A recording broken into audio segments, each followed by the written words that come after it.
అయినప్పటికీ జరుగుతున్నటువంటి ఎన్నికల్లో బీసీల యొక్క నష్టపోతున్నటువంటి హక్కుల గురించి ఆయా రాజకీయ పార్టీల దృష్టికి తీసుకెళ్ళడానికి సమావేశం పెట్టాలని చెప్పేసి మరి మా సోదరుడు భూలోక్ నాయుడు గారికి మన రాష్ట్ర అధ్యక్షులు శంకరరావు గారు ఆదేశించడంతో ఆగమేఘాల మీద పెడితే కూడా ఇంత ఎక్కువ మంది మహిళలు ఎప్పుడు కూడా నేను మన బీసీ మీటింగ్ల కింద ఎక్కువ మందిని చూడడం, ఈరోజు ఎక్కువ మంది వచ్చారు. వారికి ప్రత్యేక ధన్యవాదాలు తెలియజేస్తాను.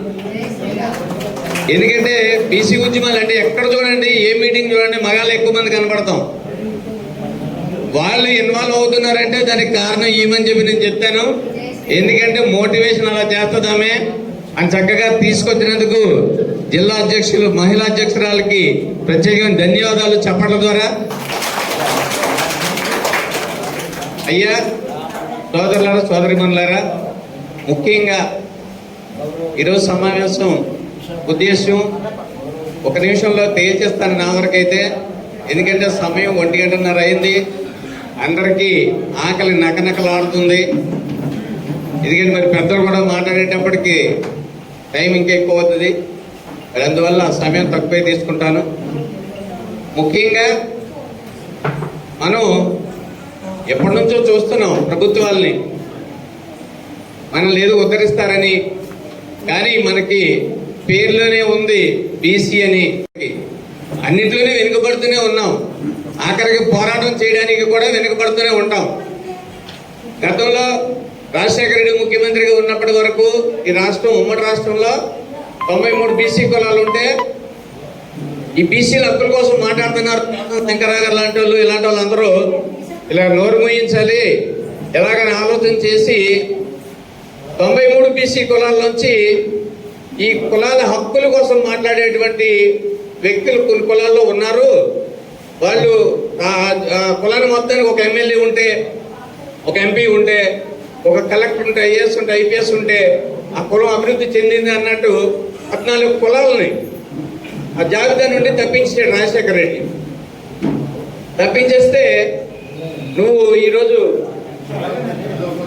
ఇచ్చే పథకాలు అవనండి, ఇతరత్ర సదుపాయాలు అవనండి, అరకొరగా ఉన్నటువంటి పరిస్థితుల్లో మాకు మేము నిలదొక్కుని మా కులాల ఉనికిని కాపాడుకుంటూ ఉంటే మమ్మల్ని ఈ జాబితా నుండి తప్పించేస్తావా, నీ సంగతి తెలుసానని రాజశేఖర రెడ్డి మీద జెండా ఎగరేస్తే ఆ జీవోని వెనక్కి తీసుకున్నాడు. అయినా కక్ష కట్టి దీన్ని ఎలాగైనా సరే ఈ బీసీ రిజర్వేషన్ ఫలితం చేయాలని మళ్ళా కొన్ని కులాలను చేర్చేసి 139 కులాలుగా ఇప్పుడు నడుస్తుంది మనకి. ఏదైనా సరే ఉద్దేశం మంచి ఫలితం చేయాలనుకున్నారు, ఫలితం అయిపోయింది. ఉన్న రిజర్వేషన్ పర్సెంటేజ్ అయితే పెరగలేదు. ఇప్పుడున్న ప్రభుత్వం అయితే ఇప్పటి వరకు ఉన్న 34% ఒక 10% తగ్గించేసి ఎవడైనా పెంచుతాడు.